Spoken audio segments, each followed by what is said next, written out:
Sometime later, after Cooler appeared, Goku and Vegeta. That's what it says in my script. I'm gonna leave that in the video. Goku and Vegeta appeared and told everyone about the Tournament of Destroyers, and that they need a total of 5 fighters to fill their ranks. The starting roster was quite obvious. Goku, Vegeta, and Gohan were the strongest 3 as of this very moment, with Super Saiyan Blue and Super Saiyan 4. But who would the next contestant be? Tishi explains that she has college and a job, and that she just made the excuse that she got into an accident not too long ago to fight Cooler. How the hell was she supposed to pass school and keep her job if she kept being pulled out of both to fight? And while this was true, Vegeta then pointed out that she can just get a job at Cap Support, who can pay her more money, very biased bonus, makes her save 50% or more on car insurance, and the excuse to leave to fight and train. Which makes a lot of sense. It pays to have connections, doesn't it? The next choice was between the CPU's Raditz and Nappa. Raditz and Nappa could use Super Saiyan 3, making them stronger than the CPU. However, Neptune said that if they wanted to go into the time chamber, she could unlock her super special awesome form, which made the other CPUs argue that they would like to go instead, because they can also use the super special awesome form. However, this made Pluty Patootie very angry. So please step on me.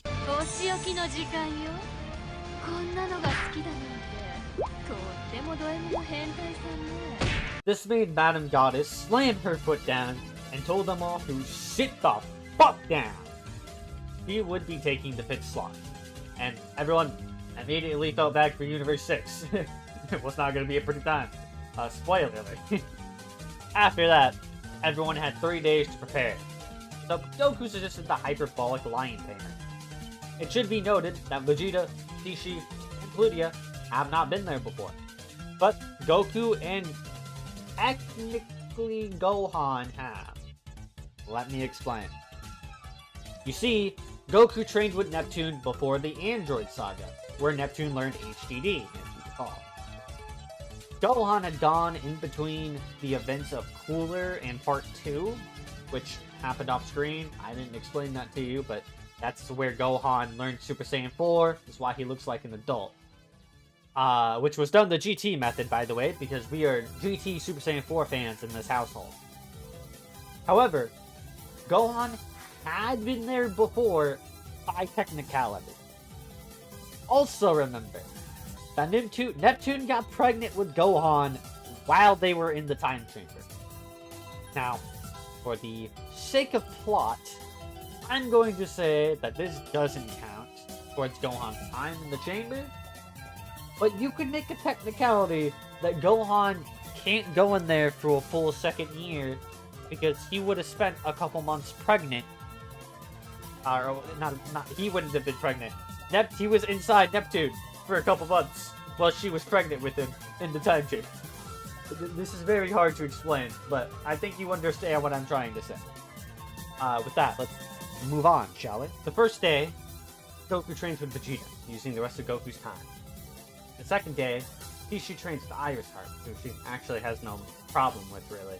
Remember that most of Pishi's childhood was spent with Iris Heart. So, yes, Mommy Iris Heart is actually canon. Anyway, Gohan trains with Vegeta, using both of their remaining years left. That would be the end of their 3 days of training. After this, though, Kami decides that he will fix this. He gathers the Dragon Balls and makes himself younger like King Piccolo did in the cast, which we didn't cover in this What If, because nothing before or during that point was changed. He then decided that not only will he upgrade the time chamber, but he'll do some training of his own. We'll get back to that some other time. Ignoring that, though, the group heads onto the Universe 67 tournament. I'll show you a ranking of the characters at the end of the video, if I remember. Comment if I forget. Anyway, the first round is Iris Heart versus Botamo. And, well, I would love to tell you about how this fight goes, but unfortunately, we have a sadist versus someone who can't take a lot, if any, harm. So, I won't go into any details for censorship purposes, but Botama leaves with mostly emotional damage. Afterwards, Iris goes after Frost. Frost, after seeing the last display, goes straight into his final form, third. Iris teases him and then begins to beat the shit out of him with her heels and whip, which would be allowed since she's technically materializing the weapon instead of bringing it onto the field. Eventually, Frost would turn into his actual final form, which only made the goddess lick her lips in return. Irisheart dodged Frost's death beams, and as if mocking him, fired some of her own, piercing both of his legs. Injuries don't matter as long as he wasn't dead, right? She was toying with him, making him work for his attack, which was an energy beam that grazed Irisheart's arm. After that, though, when Frost tried to rush her with that punch, the one with the poison needle, she kicks him in the jaw, the judo style, and then grabs his leg, slamming him out of the arena. Poor Frost. And then, of course, after Frost, we have Magetta, and, do I even need to talk about this one? Next is Irisheart versus Kaba. This one is quite easy for Iris to win as well, and for the most part, she's perfectly fine, if not a little worn out from the increased heat of Magneto. However, this means that Kaba doesn't turn into a Super Saiyan, as rather than being angry, he is more so disturbed and off guard. Kaba is actually a competent fighter, but unfortunately he just isn't anywhere near Irisheart's level. Remember that HDD is a Super Saiyan level boost. Afterwards, Irisheart fights against the man, the assassin. Irisheart scoffs. This whole tournament has been a breeze. She overtrained for this. I mean, she could have just stayed at home and been cozy in her snuggie, but no, she has to deal with this bullshit. However, in a matter of seconds, Irisheart grunts as she feels a massive amount of pain through her body. She growls and fires a few beams from her finger, but she doesn't see Hit move as he hits her in all of her pressure points. I mean, all of them. Between her tiring out over the tournament and Hit's raw power advantage, Irisheart quickly drops back down to Plutia very quickly, which, for some people, might be a good thing. Gohan quickly scoops up his aunt, and the siblings glare at Hit. It was a tournament, yeah, but to see their Auntie Plutie get knocked unconscious in less than a minute was aggravating to the half-breeds. After Plutia's defeat, Gohan stepped up. Gohan wasn't sure how to go about this, and thinks he'll just try to test the waters in his base form to conserve energy. However, Goku quickly tells him that's not the best idea. This is our last fighter, and he beat Iris pretty quickly.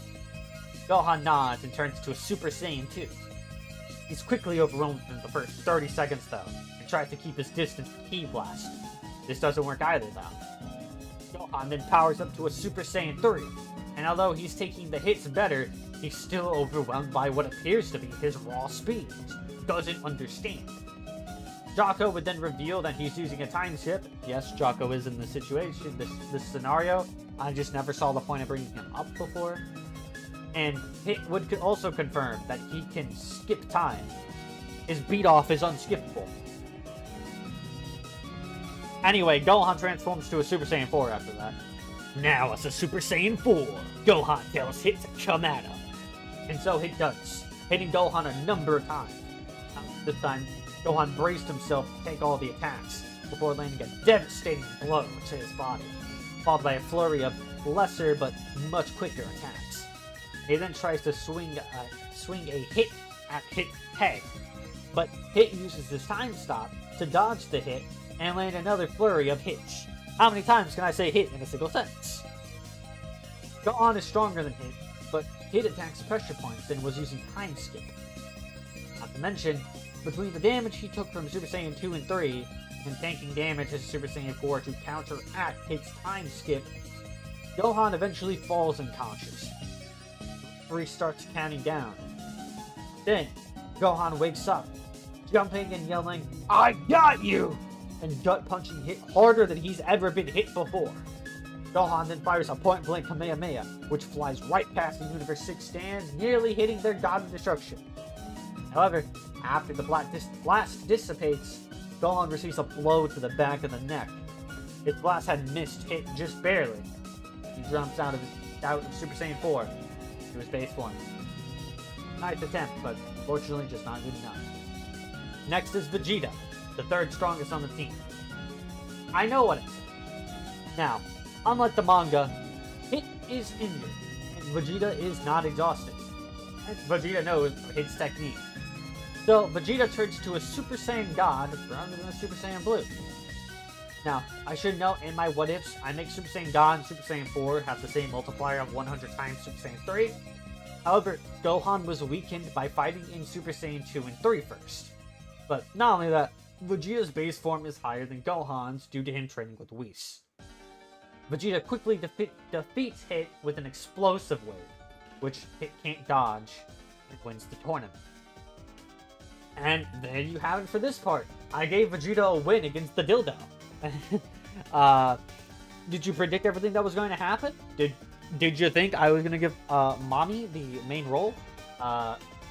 Honestly, I was going to give originally I was going to give Neptune her new next form. But I kind of stopped and thought about it, and if I did that, she wasn't going to get any screen time realistically.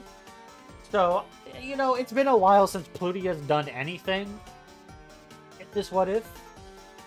So, I said, fuck it, right? Let's do it. So, yeah, this will obviously have effects for the Universe 67 tournament for next season. This will have effects for the Goku Black Arc, with end quotes, in the Tournament of Power. I also want to remind you that this is based off the manga, so Hit doesn't just randomly get power increases. That's anime bullshit. So, yeah, I hope you enjoyed this part. It might be coming out early on Patreon. I'm debating it. I mean, regardless, you're not going to be seeing it for like another 2 weeks until after part 3 was uploaded. So, yeah. Thanks for watching, and I'll catch you next time. Bye-bye. It's the middle of the day on the Supreme Kai planet. Nappa and Raditz were training as per usual. However, all of a sudden, a visitor appeared. Zamasu. Kibito Kai and Supreme Kai were surprised. Zamasu wasn't one to visit other gods. Zamasu immediately noticed the Saiyans and questioned the two Kais. Why were there two mortals here? Supreme Kai explained that they helped save the universe from Majin Buu. It was reward for them. Zamasu glared and proceeded to talk to them with ease. Then, as soon as they turned their back, Kibito cries as he gets slashed down the center of his back. The Kais and Saiyans are shocked, but then the Saiyans get excited. Nappa transforms to a Super Saiyan 2 and sends the Kai flying. Zamasu makes a remark about how Nappa is a brute and couldn't beat Zamasu. And while Nappa is a lot stronger, Zamasu used his technique and small frame to counter and cut Nappa. But he's just too weak, and is sent flying. Nappa then raises his fingers and causes an explosion that would have killed the Kai. But it didn't. Raditz pushes Nappa aside and calls him soft before turning into a Super Saiyan 2. He throws a Saturday Crush at Zamasu, who doesn't try to move. Instead, he's unharmed. Everyone's confused, and Raditz scoffs, transforming into a Super Saiyan 3. However, even in that form, he can't hurt Zamasu. Supreme Kai teleports himself and other Kai to Beerus' planet, where Whis and Beerus would quickly reappear with Goku and Vegeta. Beerus is pissed that someone would dare try to kill him, and begins to beat the shit out of Zamasu. Every time he tries to leave, he would be cut off by Beerus kicking his ass. This continues until Whis creates a seal and uses it against Elder Kai, and seals Zamasu away. Now, why did I very briefly go over the Zamasu arc in this case, and basically not include Goku Black? Well, without time travel, I don't think Zamasu would have wished for immortality, but I felt like it would have been more useful than stealing Vegeta's body, which he would have done in this situation, since Vegeta was the one he saw a God Key. However, if he did that, he would have been attacked pretty damn quickly by Pishi, and then Vegeta would be revived. Either way, this arc is realistically not very interesting, and since this arc is absolute dog shit anyways, I don't think any of us care. So, it's a lot better in the manga, to be fair.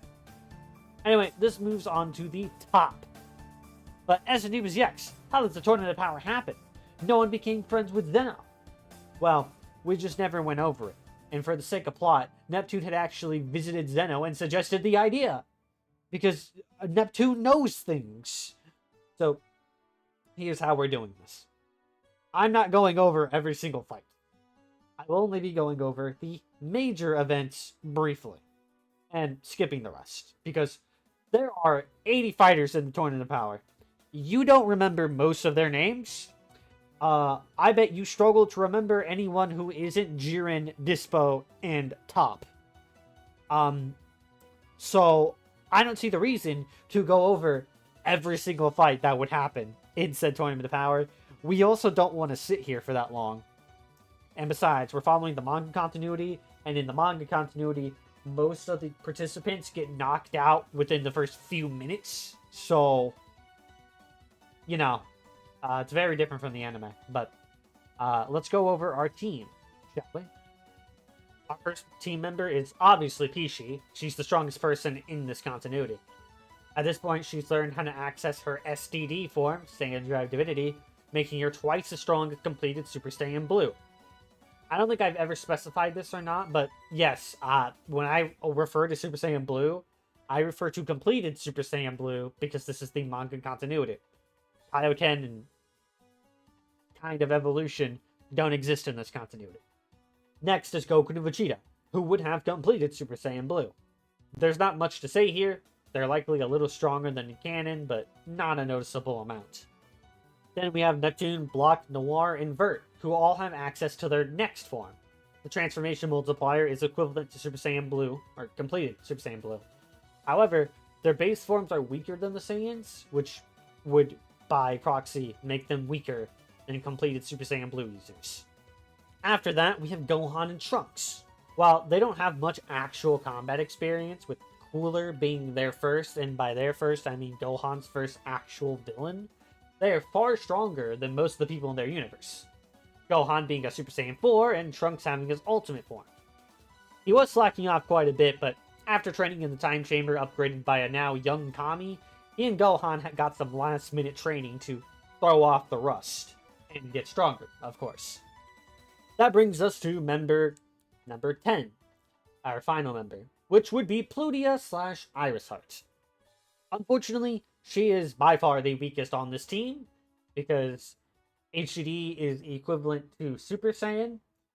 Gohan and Trunks are relatively even as Super Saiyan 4/Ultimate, which is over 100 times stronger than Super Saiyan 3. And then everyone else is Super Saiyan Blue level or above. So, yeah, Iris Heart is by far the least valuable member of this team. However, she is far stronger than Piccolo. Rest in peace, Green Man. Maybe next What If. And technically, Raditz and Nappa are Super Saiyan 3, as Super Saiyan 3s, are stronger than Iris Heart, but they're ugly. And Raditz got a heart attack. I'm just kidding. But it's Dragon Ball Super X Neptunia, so I wanted to put the Neptunia characters in. I mean, you saw them fight Zamasu. Don't blame me, okay? Blame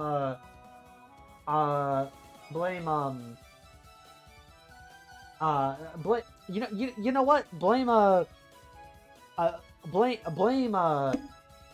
the Discord server. Yeah.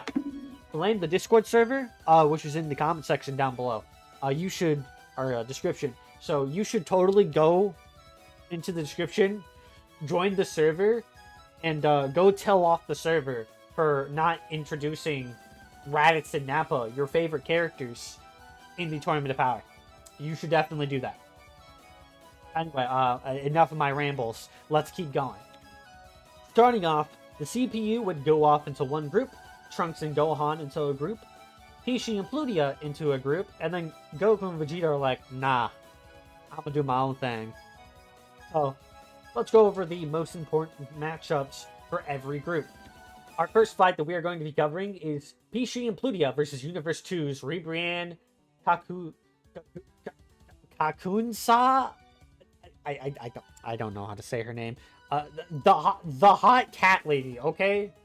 That's who I'm talking about. The hot cat lady. And Rosie. They mentioned that, you know, Plutia and Pishi are really cute for an evil universe who threatened to get the rest erased. Plutia would rather they just didn't fight. I mean, she'd rather be going to take a nap right now. But Pishi, on the other hand, with no provocation, starts blasting. You know, she uses Vegeta's technique. It's mostly Pishi fighting, to be honest. I mean, Plutia is trying, but Plutia in her normal form is not much of a fighter. She can hit hard, but she's mostly just swinging around a plushie, or I don't know, a rock. They can the CPU can materialize weapons, so their weapons are allowed, but I don't know what Plutia would be doing in this situation. You just have to use your imagination. Eventually, the trio transforms, and in response, Pishi and Plutia use HDD. Been a while since you saw Pishi do that, huh? When's the last time we saw Yellowheart? Like, episode 6 of DBZX? Anyway, the magical girls and HDD are on Super Saiyan level, give or take, and thus, even though Iris is actually helpful, they're on the back foot.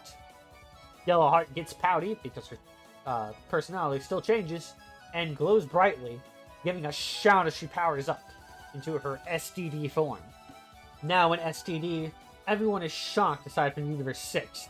No one knew they could access God Key since the 7 vs 11 tournament is only in the anime. SDD Pishi then does some overdramatic moves and sends the three girls flying off the ring. And the two would then return to their normal forms and head off to fight elsewhere. Goku battles off against Universe 3. He starts having a hard time. It is literally the whole team targeting Goku. Goku turns to a Super Saiyan because he's being overwhelmed. But eventually, Majitayo gets a hold of him. Goku was then forced to transform into a Super Saiyan 3. Remember, Goku also has a tail in this What If, so learning the transformation from Gohan, Raditz, Nappa, etc. wasn't very hard for him. I mean, he learned it just for shits and giggles. With Super Saiyan 3, he starts to foderize the Universe 3. Even the mightiest Kato Persa stood no chance. Eventually, they're forced to combine into the mighty Ani Laz. Unfortunately for him, though, this is the manga version where he's weak as hell. So Goku just quickly transforms into Super Saiyan Blue and takes him out of the arena with one kick, revealing that he too can use God Ki, and taking out Universe 3 all at once. As Gohan and Trunks take out a few fodder members of Universe 4, they are assisted by Universe 6's Kaba, followed by two females. Kaba confirms if Gohan is a Saiyan too, and Gohan tells him that both him and Trunks are half Saiyans, Gohan being a Saiyan CPU, and Trunks being a Saiyan human. Kaba would then comment that he was surprised Universe 7 had Saiyans and CPUs as well. What were they going to say next? They also have Namekians? Gohan would then be confused. What did he mean by CPU 2? Khalifa, though, quickly dismisses this question before he can get an answer, and asks if Trunks and Gohan are ready to fight. And of course, they accept. Now, there's technically a bit of a plot hole here of how he got Caulifla and Kale to join the Tournament of Power without Super Saiyan. But, I don't know. Let's just say he bribed them somehow. I don't know. At first, they're all pretty even, until Kaba tells them to stop holding back. Gohan and Trunks would then both turn into Super Saiyan, a form that technically Kaba has not seen, because he only saw 2, 3, 4. He didn't see the first level. And they begin to wipe the floor with those two. Kale would then interfere, because in the manga she's actually a super secret badass, but was actually quickly spin-kicked by Trunks and sent away. Even if Kale is a lot stronger in the manga, she has no chance against Trunks as a Super Saiyan. Unless Kale were to transform into her legendary form after both Kaba and Caulifla were knocked out of the tournament with Ki Blast. Trunks and Gohan are quickly overwhelmed by Kale's transformation, quickly getting thrown around and overpowered. Gohan transforms to a Super Saiyan 4, while Trunks turns to his ultimate form. It's then that the tables turn, as Kale isn't able to keep up with the power of both of them. Despite this, Kale still lets off an uncontrollable amount of power, even knocking out some of the other contestants in the process, though no one from Universe 7.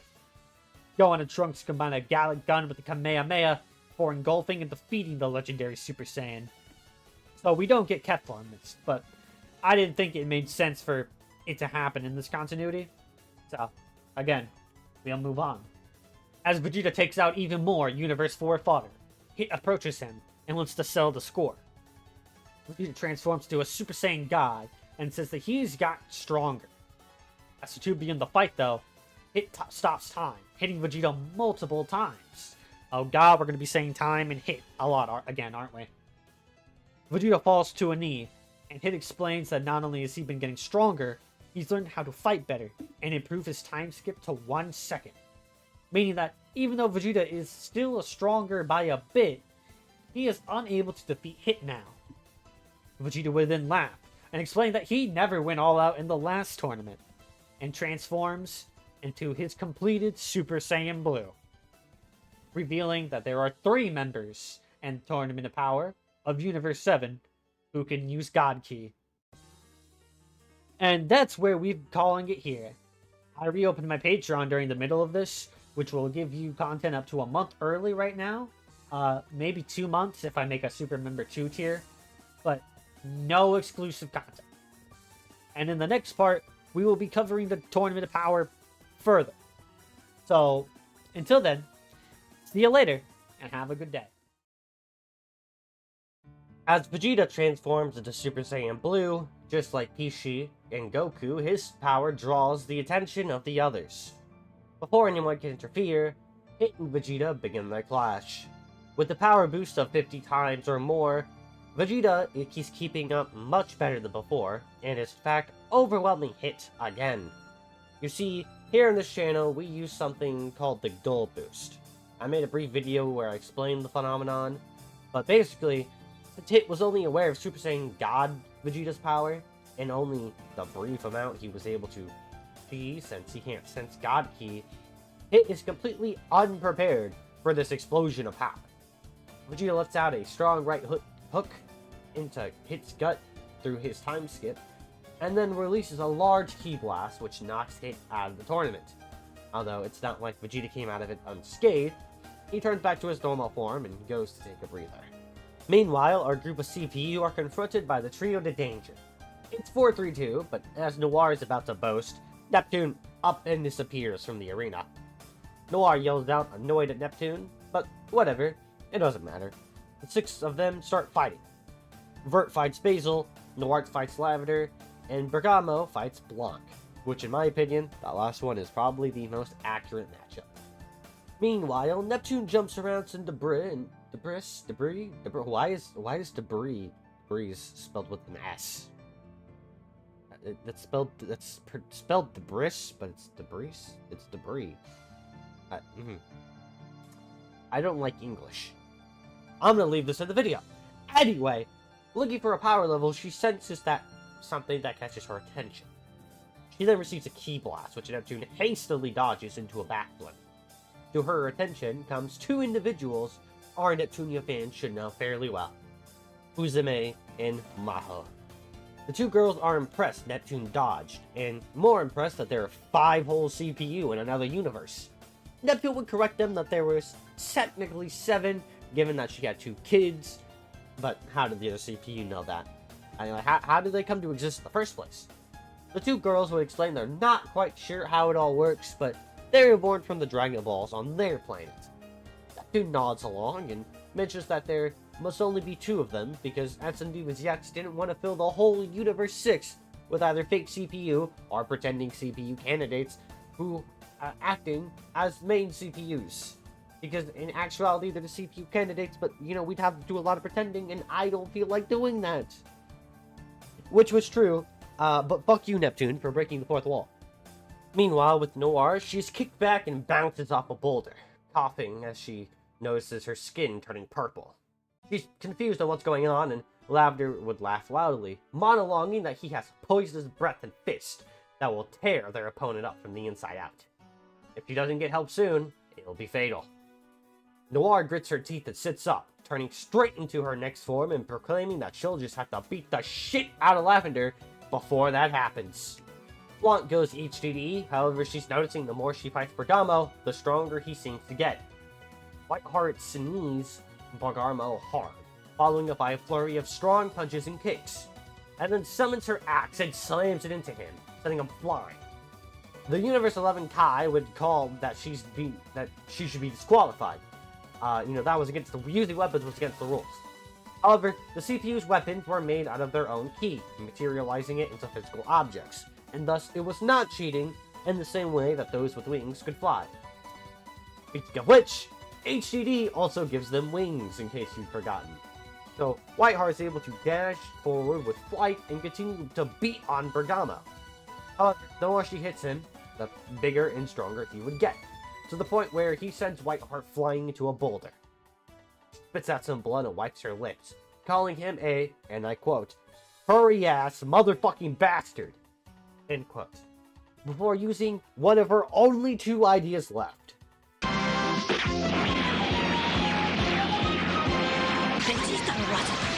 As Vert fights Basil, she feels everyone else stepping up, even though Noir was dropping like a ball down a pair of stairs. Vert transitions into Greenheart, and Basil is quickly overwhelmed. It would seem that, aside from not only being able to sense ki, Basil wasn't very special. Basil would then snicker and say that he actually was special, and he pulls out a small fruit and eats it. Suddenly, Basil's power skyrockets. Pierce would yell that this was a power-up item and that Universe 9 was cheating, but Zenon thought it was cool, so he allowed it. Now, this is an anime concept that didn't appear in the manga, but, I thought it'd make things more interesting, so, we're just gonna let it slide this time? Okay? Alright, cool. Greenheart was quickly overwhelmed, having to block a flurry of blows, quickly, and then sent flying back. Greenheart recovers mid-air by flying up. However, Basil suddenly kicks some large ki blasts at her. Greenheart puts up her block, tanking the attacks, before diving down and slicing with her spear. The weapon narrowly missed, and Basil kicked her in the spine, making her yell out in pain as she was sent flying into a boulder. Basil quickly jumped on top of another boulder, there's a lot of boulders in this episode, and laughed maniacally as he began winning.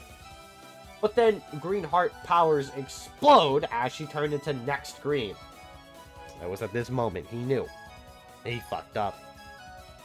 Meanwhile, with Next Black, she's still beating the crap out of Lavender. As she does though, she feels more pain in her body and stops. Next Black falls to her hands and knees, coughing up blood and purple liquid.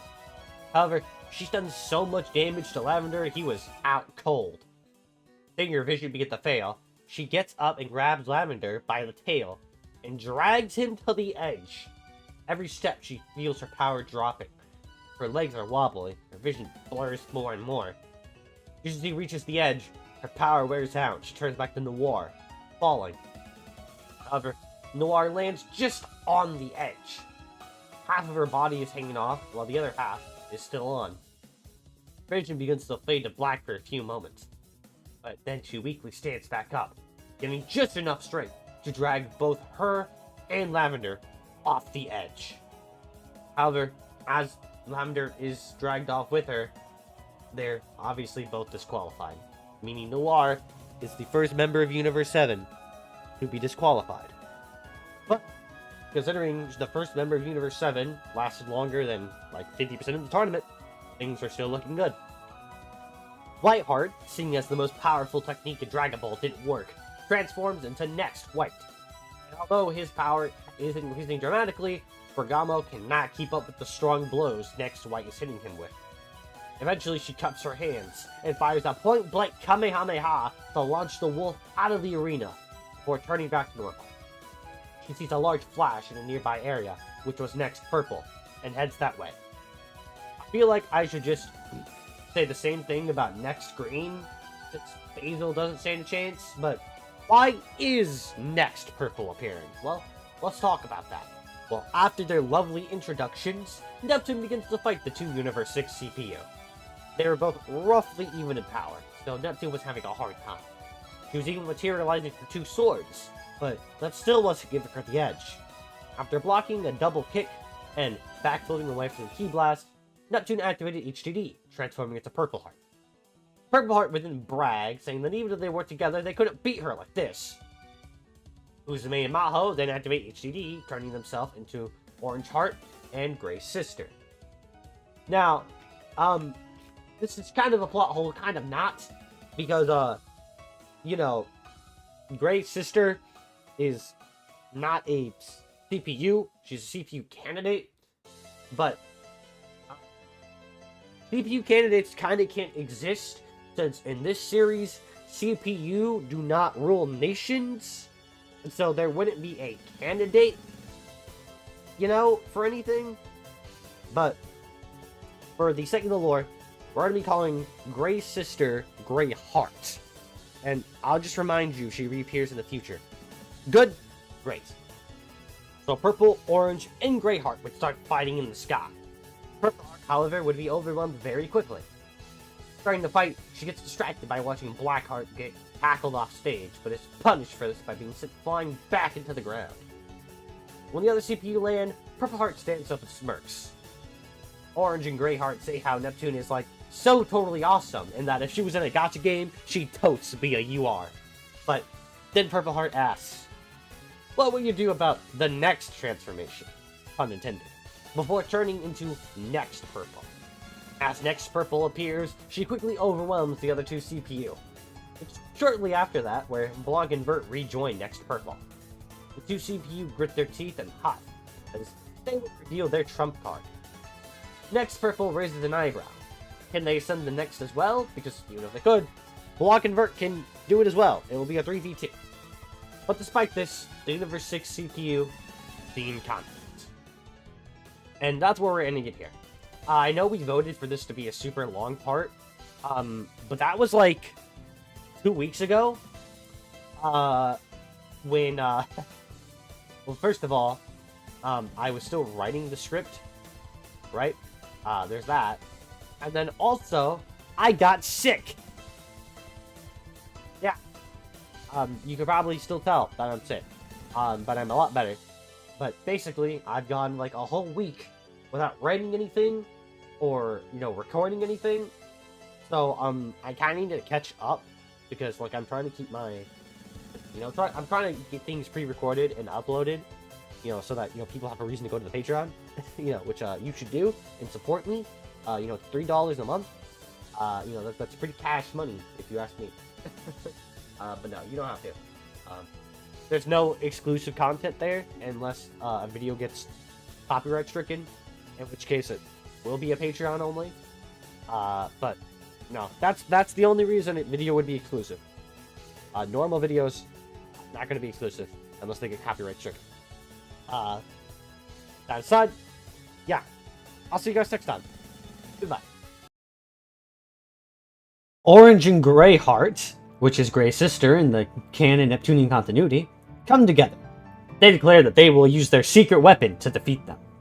The CPU of our dimension are confused when the Universe 6 Saiyans pull out a secret weapon, the Batara earrings.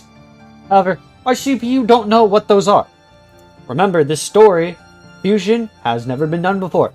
As the two CPUs fuse together, the other CPUs are completely shocked as they were not expecting that to happen with earrings. This time, Beers would yell out that they were cheating, but the other thing thought it was cool, so they didn't give a shit. And here, I'm gonna break the fourth wall a little bit. Look, listen, I originally wrote this because I felt like Champa would still try the strategy. However, upon further thinking on this strategy still means Next Purple is kicking her ass. I really want to say it would be different and, dramatic and stuff, but in my what-ifs, I do the best of A plus B times 100. Since HDD is equal to Super Saiyan, this would make it a 10,000 times boost. In comparison, Super Saiyan God is a 40,000 times boost in my what-ifs, and Next is comparable to Completed Blue, so it's likely a 2 million multiplier at least. So, yeah, she's getting her ass kicked, despite powering up and doing a much better job. It's just not enough. As the battlefield begins to quiet down, a member of Universe 10 is knocked out of the ring by Toppo. Universe 7 groups back together and faces the majority of Universe 11. Toppo, Dispo, Jiren, and a few fodder members that you can't be bothered to remember. Neither can I. There's 15 minutes left. Goku and Vegeta turn into Super Saiyan Blue, going to fight Jiren. But Toppo cuts off Vegeta and tells him that he'd have to deal with him. Fine by Goku, he prefer 1v1s anyway. Gohan and Trunks are caught off guard by Dispo's speed. Yellow and Iris Heart fight off the fodder. And since the rest of the CPU just had a pretty hard fight against the Universe 10 members, or 12, whatever the Trio D Danger are from, I can't remember. They decided to sit back and take a break, relax, gather their breath a little bit. They just got done fighting, not to mention the Universe 6 CPU. However, Goku is quickly getting his shit rocked. Even though he's stronger than he is in canon, base to base at least, he takes note that he's never been hit this hard before and sent flying. The two fighters appeared after images. Goku would get some distance only for Jiren to immediately be in his tail, barely dodging strikes. Just the force of his blows alone made Goku shake. Goku would do a backflip to try to hit Jiren, and even though he missed, he got a little bit of distance. Although he barely had time to jump away onto some pillars as he threw some ki blast. Jiren didn't even register the attacks as he grabbed his foot and slammed him into the arena. Goku then powers up further and kicks Jiren off, but only a single second is given to him to breathe as Jiren re-engages in hand-to-hand combat. Vegeta is caught in shock by Jiren's raw power, and the fact Goku was on the back foot so easily. But Toppo makes him regret it by blasting him with an energy ball. Vegeta catches the attack and then throws it away, quickly getting into a scuffle. But it's caught by Toppo's speed despite his size. Vegeta thought he'd be a power-type fighter and was wrong. Vegeta would fire a Gallic gun to counter his Justice Beam, or whatever the attack's called. Vegeta would then give some prideful answer as Toppo asks why he's fighting in the tournament, and explain that Vegeta is the strongest in the multiverse. Toppo would then scoff and tell him that Jiren's the strongest mortal in all 12 universes, and since the yellow one is stronger than Vegeta, that would make him the third wheel. This would piss Vegeta off, and they would continue to fight. Yellowheart sees her dad getting her ass kicked, and she tries to go help him, but is cut off by the other Pride Troopers. She powers up into STD, her Saiyan Drive Divinity form, catching Jiren's attention momentarily, before she quickly knocks away all the other Pride Troopers in her way, and charges at Jiren, leaving Iris Heart alone to fight the majority of Universe 11. But the resting CPU would quickly activate their own HDD, and quickly help their friend. Pishi clashes with Jiren. Everyone nearby pauses as the strongest of the two universes go head-to-head. Although Jiren respects her strength and resolve to help her father, even her power isn't enough. Pishi does barely anything better than Goku, and while Goku recovers from his ass-kicking, though her ability to fly gives her the advantage in the air, it isn't enough. Pishi would power up and fire a full-force Kamehameha, but Jiren would take the attack with a guard. Pishi huffs and puffs as the dust clears, but before the god-he-cladded CPU could celebrate, she felt a strong and painful punch to her gut. Jiren had moved at an unseeable speed, and no one saw him move until his fist connected. And then, the gut punch was so hard, she reverted back to her base form. He compliment Pish on the force of her attack, before picking her up by the hair and putting his hand in her stomach, and blasting her at point-blank range. Pishi yells in pain as she's sent flying through the arena, clothes being torn and skin cut, bruised, bloodied, going through various debris and whatnot as she tries to reflect the blast, but she simply just doesn't have the power, especially in her base form. As Pishi is sent towards the edge, Iris Heart flies in and tackles Pishi out of the way of the attack, just to knock Pishi out of said attack. But unfortunately, the position she was in, she wasn't able to block the attack properly herself, and is set off the edge with a massive explosion. Iris Heart can't fly up in time before she's rung out officially, and is sent into the stands where she reverts back to Plutia and passes out in pain and tiredness. But let's be honest, it's surprising Plutia didn't fall asleep already. Gohan watches in horror. He feels his rage building up, but the Dispo tells him he should pay attention to himself. Gohan's energy spikes. He powers up and lands a nasty combo, ending with Dispo flying into the air, and then fires a ×10 Kamehameha and knocking him out of the arena. As Gohan calms down, Gohan and Trunks decide to split. Trunks would help his dad, while Gohan would help his own. And thus, the two split up to help said parent. Vegeta is matched by Toppo. Neither are gaining ground against one another. Out of nowhere, a Buster Cannon comes out and hits Toppo, blindsiding him. Vegeta takes this opportunity to land a strong uppercut, knocking him away with a kick. Trunks tells his dad he's here to help, but Vegeta tells him to stay out of it. Trunks would then tell Vegeta that they need to finish this guy off and help with Jiren, and, well, Trunks is right. Even Vegeta had to admit, Jiren was a strong son of a bitch. Vegeta gives in, and the father-son duo team up to fight. In the manga, Toppo can't use the God of Destruction form, and thus the father-son duo would win with the father-son Gallic Gun quite handedly, as the power gap would now be much larger. While all of that was going on, the CPU beat the rest of Universe 11, and was now in their next forms, jumping Jiren. Next, White hit Jiren as hard as she could, but Jiren would hit harder. Next, Green would use her amazing speed to get the surprise on Jiren, but Jiren was faster and hit her hard. Next, Purple would try her critical edge combo attack, but Jiren blocked the first strike and grabbed her by the leg, spinning her like a Beyblade before slamming her into an incoming Gohan. The group would all power up, Vert firing a Goddess Destructive Wave, a modification of Piccolo's Demon version, Blanc shooting Vegeta's Big Bang attack, an attack she picked up from him, and Neptune shooting a Kamehameha, while Gohan shoots a red ×10 Kamehameha. Although it was the weakest of the attacks due to the power difference between him and the CPU. Jiren tenses and powers up himself, blocking all of the Kia Blast at the same time. 3.5 CPU then charge at him again. Gohan gets backhanded hard enough to knock him unconscious. Green and White get their weapons blocked before Jiren does that one eye attack thing. You know, when he like blinks at people and they just gets like flying. Yeah, he does that to next Purple, sending her flying. Jiren would then knee White in the gut, grab her by the face, and slam her head into Green Hearts so hard that they cause a crater in the catching arena. Poor Vert, her skull must be hurting a lot. Vegeta charges in, telling him to fight. Vegeta would smirk as he manages to dodge a few of the punches that he saw from examining Jiren's attacks, and then land a punch to his abs. Trunks would jump over Vegeta and drop kick Jiren in the chin, before the two of them sent him flying back. Jiren would launch a flurry of punches so fast that Trunks couldn't even see them, and Vegeta had to block. Jiren did a double lariat, sending the two flying back. Vegeta bounces off some debris, while Trunks bounces off the ground until he's left barely hanging off the side of the arena. Trunks would crawl his way back up, but then immediately blasted off as Jiren called him trash. Vegeta's astonished, but then enraged. Meanwhile, Goku checks on Pishi and Gohan. Pishi's pretty beat up, but relatively okay. She's able to fight. Gohan is barely fluttering awake, but he manages to drag himself to his feet. Goku tells Gohan to take it easy. He's under a lot of stress. Gohan would try to object, but then Goku reaffirms, telling him to stand down.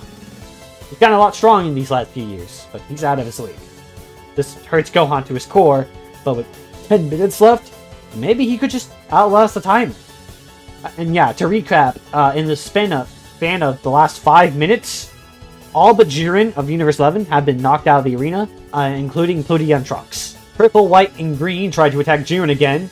He's actually caught off guard as they three perform perfect synergy. They trained together for a couple hundred, if not 1,000 years plus, after all. Free CPU eventually get beaten away again as they flip up for just a split second. Jiren took that opportunity to beat them. White especially was getting on his nerves, so he hit her with a flurry of strong and fast blows, and although she's the most durable of the CPU, she's sent flying away with an uppercut so hard she goes unconscious and back to block. Goku jumps up in Super Saiyan Blue and catches her, before placing her down with Gohan, once again, now in her normal form. Jiren's going to be out for the rest of the tournament. However, their concern is cut when Vegeta powers up.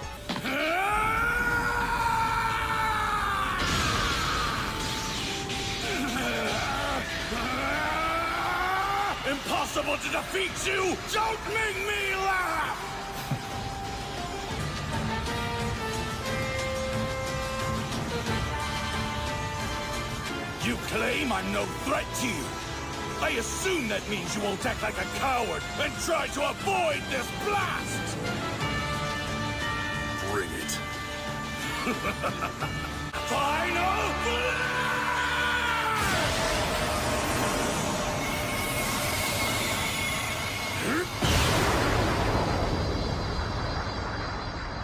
Vegeta's final flash was impressive.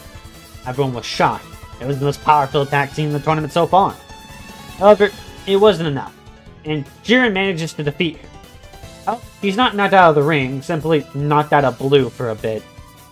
As everyone fights the OP bald alien, Shin comes to a realization. And as the CPU and half Saiyans are prepared to get knocked out, there was a bright surprise. A very bright surprise. Kakarot! How do you know this fusion will be enough to stop him? I don't know for sure, but I know it's the best chance we have of saving the Earth! Here, give it to me! What are you waiting for? Give it now! You bet! Come on! You said right here, right? That's right, Vegeta! Alright! It's on!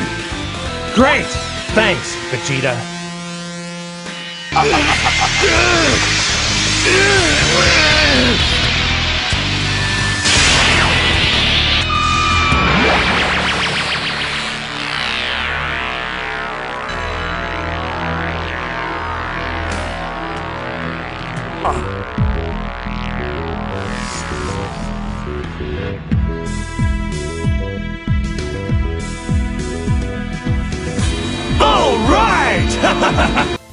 That's right, we have the introduction of Vegeta. Universe 6 could do it, why couldn't 7? And to say that Jiren is cooked is an understatement. This is manga Vegeta. In the manga, base Vegeta blasted Zamasu in half, who was beating Blue Goku and Vegeta nearly effortlessly. So, yeah, Jiren's fucked. No matter how much he powers up, he can't beat Super Vegeta. And if he can beat Super Vegeta, I really doubt he could beat Super Saiyan 2. But if by some miracle he could keep up with Super Saiyan 2 Vegeta, Vegeta could just turn Super Saiyan 3. Speaking of which, when they fuse together, there's only a minute left in the tournament. So, after a very brief struggle, Vegeta turns into Super Saiyan 3 and uses a final Kamehameha to knock the warrior out of the arena. And with that, he would also brag and be like, by the way, I was holding back, and piss Jiren off. But after the very humble bragging, everyone would be wished back to existence and the tournament would come to an end. Although Vegeta would have to wait to unfuse. They could, you know, I guess they could spar with Pishi and Gohan. Until then, I don't know. They'd figure something out. So that's it. To be honest, I originally planned a whole nother section, which was about 2 more pages, but this script was long enough as it was. Oh well. Until then, I'll see you next time. Bye-bye.